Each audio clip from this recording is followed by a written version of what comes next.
Once upon a time in a peaceful valley surrounded by forests and fields, lived two best friends. Dogo the dog clever and bold, and Gamba the goat calm and kind. They lived in a land that once blossomed with food and water. But one dreadful year a terrible famine struck. The rivers dried up, crops failed, and animals went hungry. Dogo and Gamba grew thin and weary.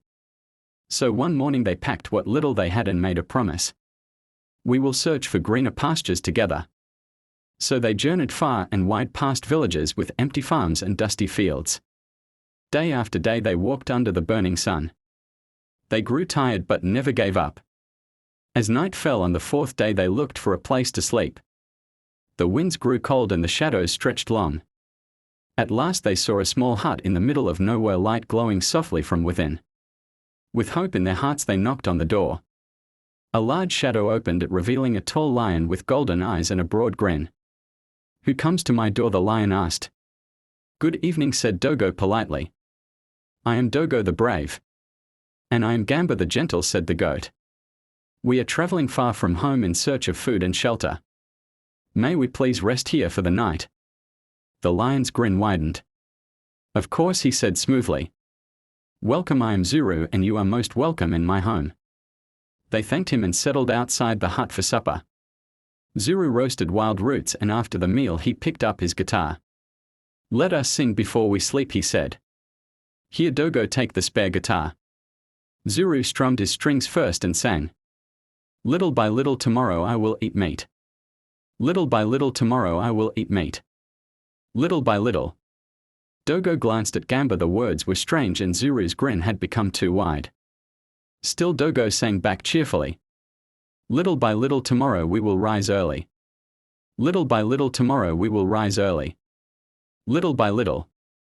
Zuru smiled and clapped. "Come, let me show you your room." Before leaving, Dogo turned to him with a request. "May we borrow 2 pesos? We prefer to sleep with some weight at our feet." Zuru laughed and handed over 2 strong metallic pesos. "Sleep well, my friends."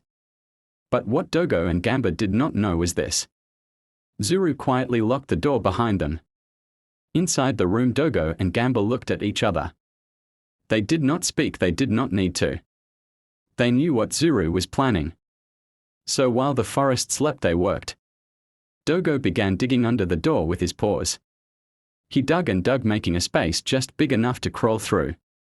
Gamba arranged the 2 pesos side by side on the bed, stuffed the pillow under the blanket and shaped them like 2 sleeping bodies. When he was done he covered it all neatly with a cloth. By the time dawn approached, Dogo had made the exit.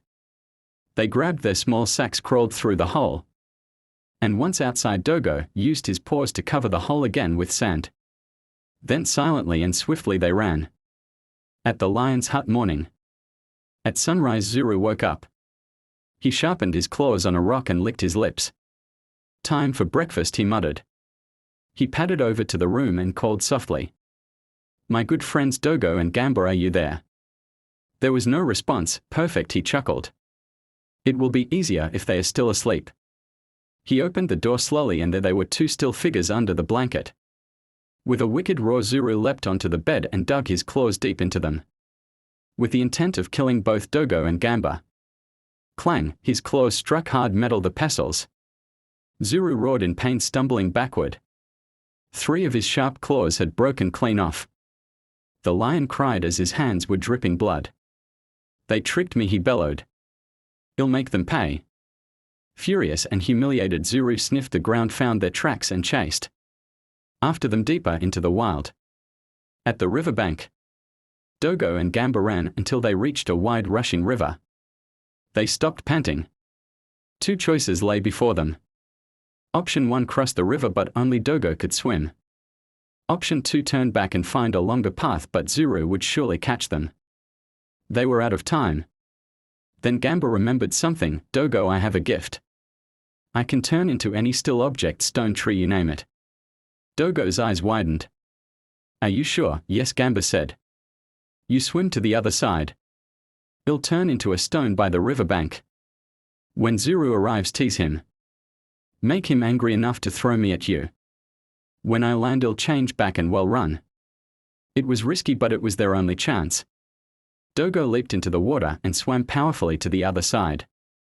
Gamba, now alone, focused hard and turned into a smooth round stone beside the river.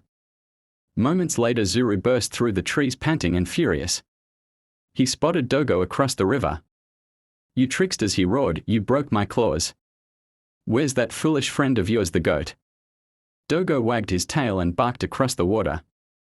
"Oh Zuru, maybe Gamba ran faster than your roar, or maybe he turned into an ant and crawled up your nose."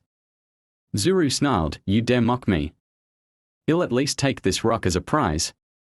He grabbed the smooth stone by the bank, not knowing it was Gamba, and with all his strength, he hurled it across the river at Dogo.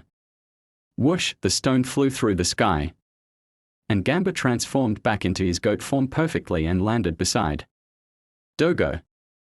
Zuru roared, shocked and defeated, stuck once again on the wrong side of the river, and sat on the ground and wept. "Run," Dogo barked. And the two clever friends ran together fast and free into the safety of the green hills beyond. Dogo and Gamba found themselves in a new land, bright, calm, and full of life. Trees dripped with ripe fruits, and the earth blossomed with vegetables of every color. It was a land of plenty and, most importantly, peace. Under a large fruit tree, they paused to catch their breath. They looked around, wide-eyed, at the paradise they had discovered. The pain of hunger and fear melted away. They built a round wooden hut with their own paws and hooves, strong, simple, and warm.